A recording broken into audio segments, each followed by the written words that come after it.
Hello, good morning guys. Happy Thursday. So ayan, ang bilis na araw. Thursday na naman. So, nagmumuni-muni pa ako, hindi pa ako nakilos. Pero ang daming trabahong gagawin. Alam mo yun, minsan tayo talaga mga nanay, minsan parang may pagkakataon na parang natatamad kumilos. Parang yun ang nararamdaman ko ngayon guys. So ayun, naupo lang muna ako, hindi pa ako nagbe-breakfast. Nagmumuni-muni muna ako kung ano yung mga gagawin ko, kung ano yung uunahin ko. So, ngayon, siguro, magkape lang muna tayo. Iisip ko kung magkakape ba ako or mag-hot choco. Gusto ko magkape, kaso nga, di ba, ina-acid ako. Mga nakaraan, umaano yung sikmura ako. Meron kasi akong gallstone. So, hindi ko nga alam kung magkakape ako. Pero, naghahanap ako ng kape. Gusto ng kape. Ng bibig ko. Nung sikmura ako, gusto ng kape, di ba? Pero kahapon, nagkape naman. Nagkape ba ako kahapon? Oo, nagkape ako sa barangay. Hindi ko natiis. Pero ngayon siguro, ano man dapat inumin? Mag-hot choco ako. Gulo guys, no? Kahapon, nagluto ako ng kagabi na pala. Nagluto ako ng pork sisig. Natalsikan ako guys, ayan. Nakikita nyo ba? Ito pala, oh. Ayan, oh. Ayan, oh. So, ayun na epekto ng pagluluto ng sisig. Natansikan ako ng mantika. Ang hapde. Tapos ngayon, ayan, nagkulay itim na. Talaga, ganun talaga ang mga papel nating mga nanay. Kasama yan sa buhay. Yung matansikan ng mantika, di ba?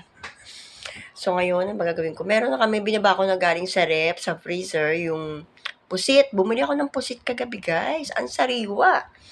May suki kasi ako sa palengke, tapos papadeliver ko na lang dito. Nagbabayad ako ng delivery fee. 20 pesos lang naman. Kaysa pupunta pa ako ng palengke. 'Di ba? Menos din sa oras. Bumili ako ng pusit. Ang lalaki. 500 pesos. 5 piraso lang. Pero kasi naman guys, sobrang laki. 5 piraso lang siya, 1 kilo. Hindi ko alam kung anong gagawin ng luto ng asawa ko. Hindi ako masyadong marunong magluto sa pusit. So, siya na bahala. Iluluto niya yan. Napalinis ka na naman yun. So, hindi ko alam kung i-adobo niya yon or katulad ng sinabi ko, iihawin, nalagyan ng kamatis, sibuyas sa loob. Naku, parang ang sarap. Parang naglaway ako. Parang nag-crave ako bigla sa ganun, di ba? So, bahala na yung asawa ko kung ano man yung lutuin niya. Kasi hindi siya pumasok ngayon. Nag-leave siya. Nag-leave siya kasi merong pupunta sa resort. Aasikasuhin namin. Nagpapagawa kami kasi guys, hindi kami makalinis ng maayos sa resort, sa pool. Kasi nasira yung filter namin. So kasi yung filter na yon na matagal na, nung hindi pa kami nagmamanage nitong resort, ilang months na ba? Kumbaga kasi 7 months pa lang, 8 months pa lang kami nagmamanage. Wala pa kaming 1 year nagmamanage. Mag 1 year pa lang kami sa June. So hindi pa kami 1 year, di ba? Sa June or July pala, siguradong July. Kasi June, ano na nun eh, 29 na kami nag-ano niyan. So, since July, nag-manage kami. Ang dami ng problema sa resort. Inuunti-unti lang namin, simula nung kami ang humawak, inuunti-unti namin paayos, maintain. So, yun, tuluyan ang nasira yung filter. Kasi yung filter pala, alam mo yun, parang tela lang yun. Tela siya na nililinis kasi kinakumakapit din yung mga dumi. So, yun, kailangan mo linisin yung filter dahil doon lahat napupunta yung dumi. So, parang tela siya na natas-tas-tas-tas na. So, nung huli, nakuha pa namin sa tahi. Tinatahi namin yung tela para magamit pa rin. Pero last time, hindi na kinaya guys natahiin. So, kailangan na namin bumili ng filter. Buti na lang, may nag-rent kami nung mga nakaraan na kahit papaano, nakapag-ipit ako ng pera. So, ang kinailangan kong bayaran is 14,500 sa filter lang. Yung filter lang na tela. So, ayun mamaya, pupunta yung mag-i-install. Iba pa yung mag-i-install iba pa yung bayad sa mag-i-install guys. So, yung mag-i-install is 1,500. Ilalagay niya lang yun, ikakabit lang niya. So, 1,500, di ba? 14,000 plus 1,500, 15,500, guys. Ang sakit sa banks, di ba? Pero walang magagawa kasi kailangan nating ipaayos. Kailangan natin pagandahin yung pool para mas lalo tayong magkaroon ng mga clients, di ba? Hindi naman kami everyday nagpaparent. Hindi kami yung sinasabing katulad nila na per head, yung magsiswimming, hindi. Per venue lang kami, per event. Pag may event lang. Karaniwang namang event dito, guys, is yung weekends, di ba, yung Saturday, Sunday, yun lang. Bihira yung Monday to Friday. So, ayun, dahil nitong ngayong March, ay, hindi, teka. Tama, ngayong March katapusan, 30, meron kaming event. So, kailangan naming maayos yan. Meron kaming event. Tapos, 31, yung inaanak ko, magbe-birthday siya. Medyo may konting kasiyahan sila. Pero hindi naman yung kasiyahan na konti lang sila. So, magse-celebrate sila dyan. Ngayon, ang pinaka-event namin is yung month ng April. Meron akong parang 5 or 6 na event na mangyayari. Parang 5, magkasunod yung isa, guys. 5, 6, 11, 13, 20, tapos meron pang 9, tama ba? 5, 6, 9, 11, 13, 20. 6 nga na event meron kami ngayong April. So, kailangan naming maayos yan para maganda naman sila. Pag yung nag-swimming sila, maayos at malinis ang pool. Wala namang problema sa iba, yun lang sa pool. So, madali namang maayos yun, madali namang malinis pag naipalitan na ng filter. So, mamaya, pupunta rito yung magpapalit ng filter, yung mag-i-install. So, inaantay lang namin, sabi niya 7 a.m. Magsi-7 na. Galing pa kasi yun ng Dasma, guys. Malayo sila. So, inaantay ko lang yun.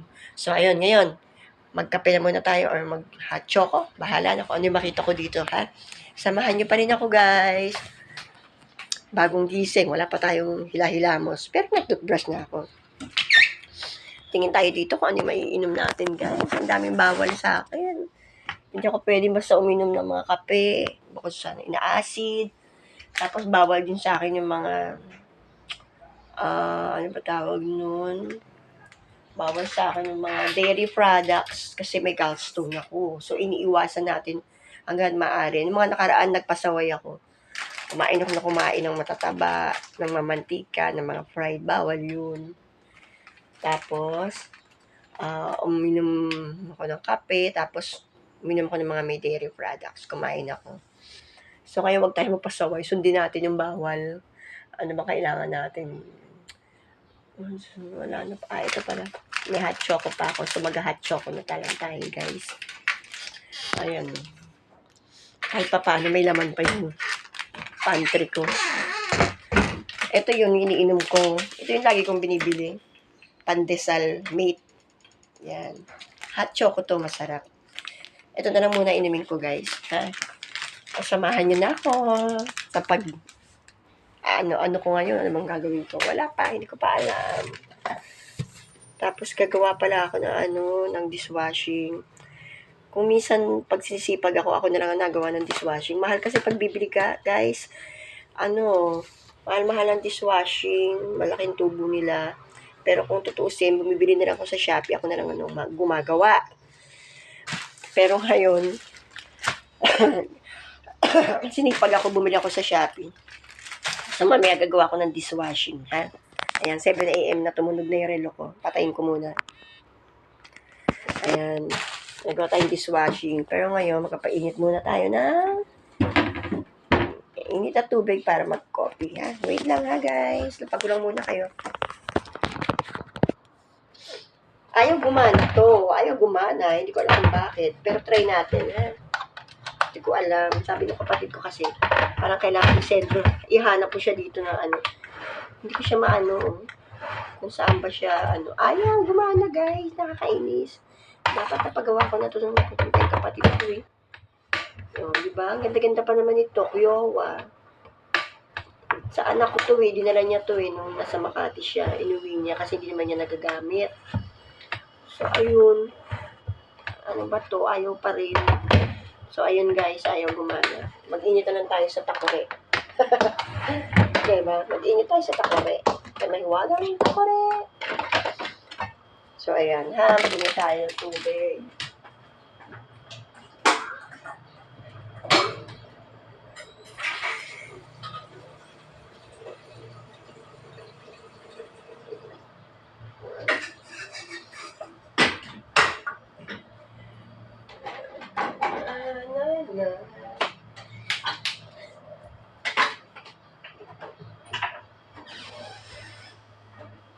Sa natin yung gaswang.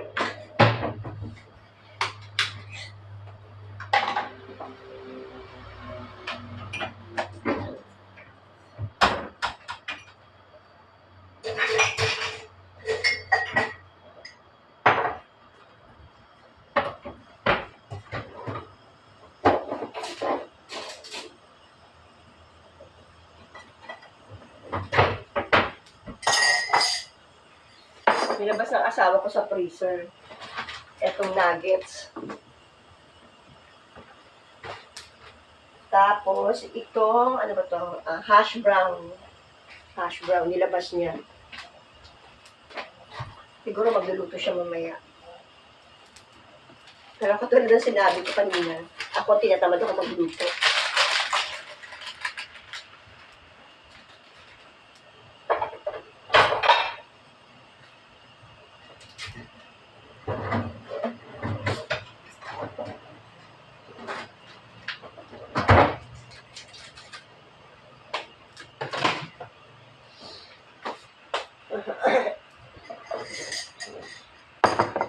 Ayun, inom na lang muna tayo ng mainitan na sikmura. Pandesal. Ayan.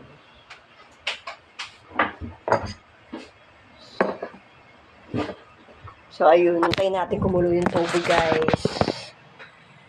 Ay, nako. Kamusta naman kayo, guys? Kamusta naman ang buhay-buhay?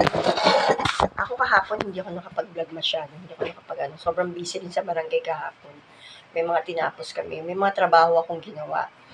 Hindi ko na napakita sa inyo kasi minsan, hindi maiwasan na sa barangay may mga usapang hindi pwedeng ipakita.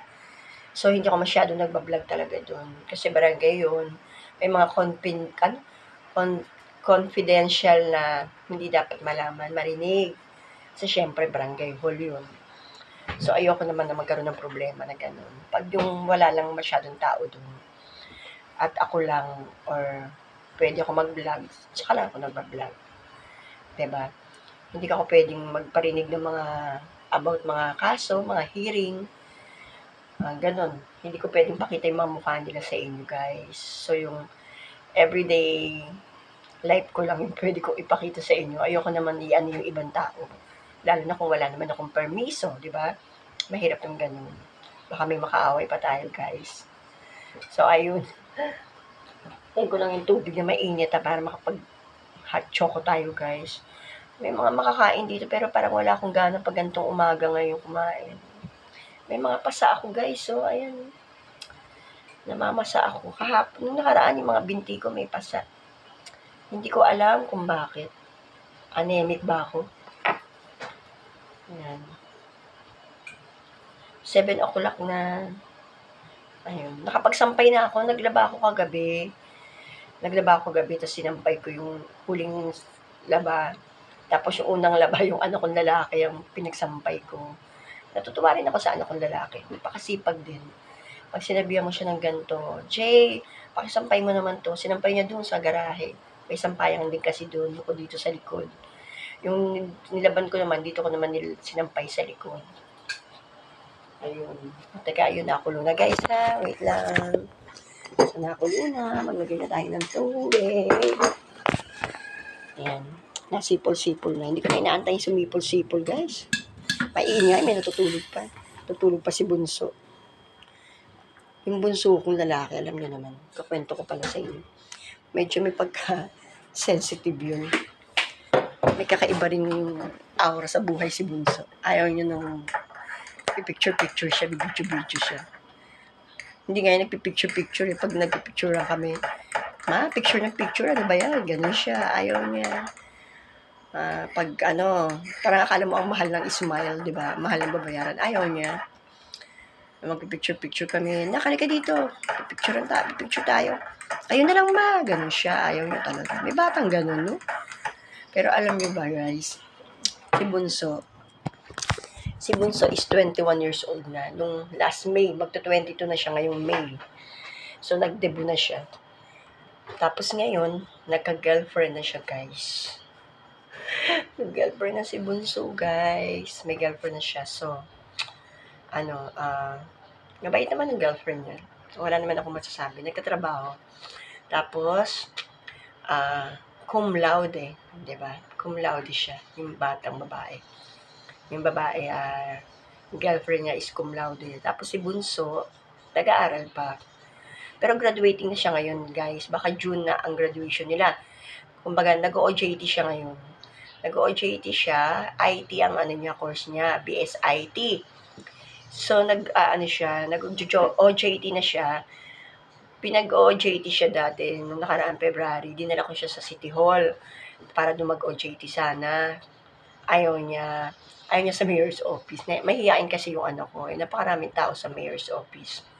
Marami kang kakausapin, marami kang, di ba, yung kailangan gawin na may mga taong makakausap. Mahihiyain yung anak ko. Hindi niya siya pwede sa ganun. So, ang sabi niya sa akin, sa senior office daw siya, sa Oscar. So, ayun, doon siya napunta. At least doon, nagagawa lang siya ng mga ID, so, mahawak sila ng computer. So, doon siya. Ang mga nakakipag-usap, hindi sila, yung mga staff talaga. So, doon lang sila sa computer. Kasi totoo naman IT naman yung course niya. So, mas siya doon. Mas gusto niya yun doon talaga sa senior. Sa Oscar, di ba? Kaya ayun. Ngayong April, alam ko, matatapos na siyang mag-OJT. Kasi parang 900 hours lang ang binubuo nila. Tama ba? 900. Parang 900 hours. So, malapit na mabuo. February pa kasi siya nag-start. February pa siya nag-start ng OJT niya. So, ngayon, patapos na sila ngayong April. Back to school sila pag natapos na yun. Mag-asikaso na sila ng graduation. April, May, June. Oh, so guys, ilang buwan na lang gagraduate si Bunso. Hello, tapos na ako magpaaral ng dalawa. Dalawa lang naman yung anak ko. Panganay ko, nagtrabaho na. May dalawa siyang trabaho. Sa travel and tour, kasi graduate yung anak kong dalaga ng tourism. BS Tourism siya, graduate siya. So, nagtrabaho siya sa Makati, meron siyang boss na Chinese, ano ba tawag nun? Personal assistant. Bukod dun siya, may trabaho pa siya, travel and tour. Masipag yung anak kong babae, yun naman ang gusto ko dun. Pagkatapos yung lalaki ko nga, graduating na. So guys, nakapagpatapos din, di ba? Alam niyo ba guys, madugo rin yung pagpapaaral ng college kasi sobrang magastos. Libo-libo ang babayaran mo talaga. Sa isang SEM, si Bunso umaabot ng, isang SEM lang is 52,000. Pero pa yung mga miscellaneous na binabayaran. So ngayon nga, nagsabi siya, ma, may babayaran, malapit na. Siyempre, may babayaran din sa graduation fee, di ba? So kailangan ko paghandaan bukod sa iba pang bagay na ginagastos namin. Siyempre, gusto ko naman pag-graduate ni Bunso, maayos, di ba? Taka, paghahandaan ko. Nung sa atin niya noon, simple lang kasi hindi naman ganun kami kaano. Simple lang na kumain na kami doon sa restaurant ng ninang niya. Ngayon, hindi ko pa alam kung paano yung ganap kay Bunso pag graduation niya. Pero syempre, gusto ko i-celebrate din kasi yun kumbaga, ano pa tawag doon? Sobrang blessed talaga yun, di ba na makakapag-graduate na naman ulit kami ng isa. Tapos si Bunso, natapos niya. Kasi ang hirap din mag-aral. Alam namin niya, mahirap mag-aral bilang estudyante. Hindi lang kami magulang nahirapan, estudyante din kasi nakaka-stress din talaga, lalo na pag may thesis. So, mahirap din yung nakakatiyaga na mag-aral na makatapos ng 4 years. Diba? So, ayun, sobrang blessed na matatapos na si Bunso. Na natapos niya yung pag-aaral niya nang walang anumang naging problema. Hindi ako nagka-problema dyan kay Bunso. Hindi niya mabarkada. Kung may mga tropa siya, may barkada siya, dito lang late, tapos dito lang sila sa bahay. Ang sabi ko sa kanya, nak, Gusto ko kung may mga tropa ka, ayoko na kung saan-saan. Ayoko nung mag-iisip ako, mai-stress ako, mag-aalala. Okay lang kayo dito. May mga pagkain diyan, kumain kayo. Dalhin mo sila dito. May swimming pool, mag-swimming kayo, 'di ba? Kung may pupuntahan man siya sa labas, kumbaga, hindi sila yung tropa na mag-iinom, magwawalwal ba guys. Hindi sila gano'n. Hindi ko napalaki yung mga anak ko na gano'n. Kaya salamat sa Diyos at napatapos ko na sila. Sobrang proud yung bilang parents na nakapagpatapos tayo ng anak natin. Hindi madali ang pinagdaanan namin guys. Nagkautang-utang kami. Umutang kami para may pang-tuition, 'di ba? 4 years, dalawang anak ko. Tapos may mga tumutulong sa akin. May tumutulong sa akin, dalawang tao. Nung mga time na yun, nung time na yun, may nakatulong. Kaya sobrang appreciate ko yun na may dalawang taong nakatulong.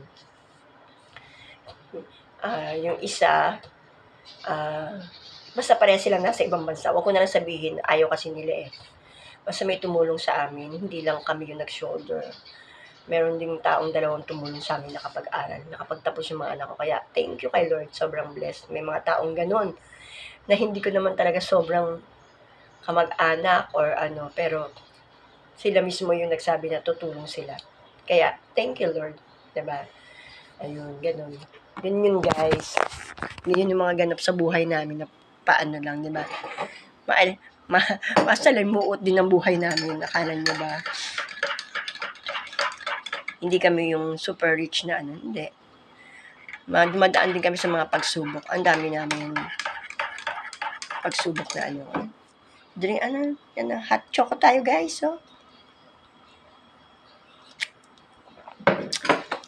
Dito kasi sa Cavite City, ano ba, okay naman dito na yung buhay, maayos.